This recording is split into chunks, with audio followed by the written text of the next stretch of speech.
Russian lawmakers have called on Vladimir Putin to recognize rebel-held areas in eastern Ukraine as independent states. Putin has called for the conflict in Donbass to be resolved through the Minsk peace process, while also describing the situation in the region as genocide. Kremlin-backed rebels have been fighting a war in Donbass region with Ukrainian forces since 2014. Donbass refers to the Donetsk and Lugansk regions of Ukraine.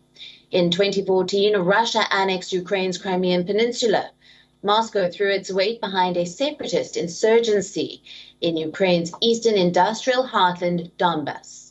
More than 14,000 people have been killed in fighting. Now, Russia's parliament has now urged Putin to recognize those regions as independent.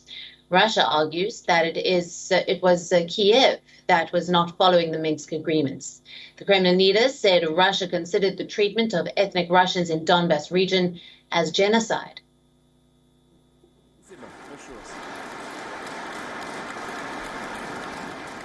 Спасибо большое.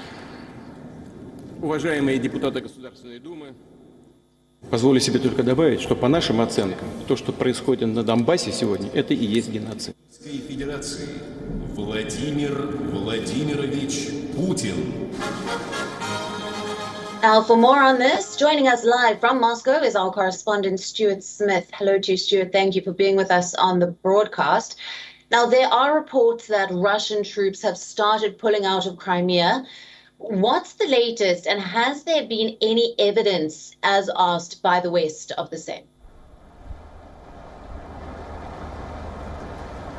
Yeah, the Russian Ministry of Defense provided an update on this morning, saying that those troops from the southern military district, one of Russia's regions where it keeps its troops based, have moved out of Crimea, have crossed the bridge back into Russia. Now, some of those troops are not stationed too far away from Ukraine anyway, so it wouldn't take long for them to return. The other thing is, so far, no Western country has acknowledged this as a de-escalation. All countries, including most recently the United Kingdom and the United States, say they are awaiting their intelligence agencies to provide clarity about what has exactly happened here, whether it's a substantial movement of troops, whether these troops will later be returning, or even if it's happened at all. There is footage on social media and released by the Ministry of Defense in Russia that does show vehicles, tanks, trains carrying equipment leaving the area, but it is difficult so close to Ukraine and where there are so many troops deployed to make an objective assessment about what has happened. So for now, we're waiting on NATO and Western countries to provide their own assessment, but it's not yet being classified as some sort of de-escalation. Right. Now, Donbass has become the real flashpoint in the conflict, with the Russian lawmakers urging Putin to recognize the separatist region. What is the latest on that front?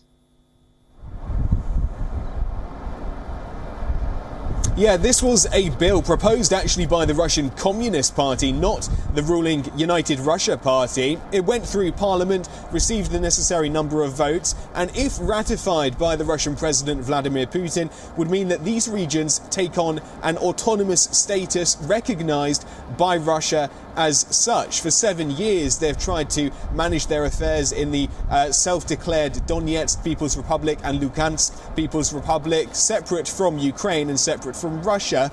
Now, technically, international law still recognizes these regions. All countries in the world, including Russia right now, consider them still part of Ukraine. And Russia's been avoiding giving them autonomous status because that would jeopardize the Minsk agreements, this agreement between Russia, Germany, France and Ukraine, that these regions should seek some kind of amalgamation with Ukraine, but with slightly more rights. If President Putin goes ahead and ratifies this bill, that means that Russia would see them as autonomous regions, and both Ukraine and Germany have said that would effectively end the Normandy format meetings, this Minsk process, which both Ukraine and Russia say they are still committed to, which means it's not necessarily 100% certain that the Russian president will do that anytime soon, because it would remove one very powerful bargaining chip that Russia still has.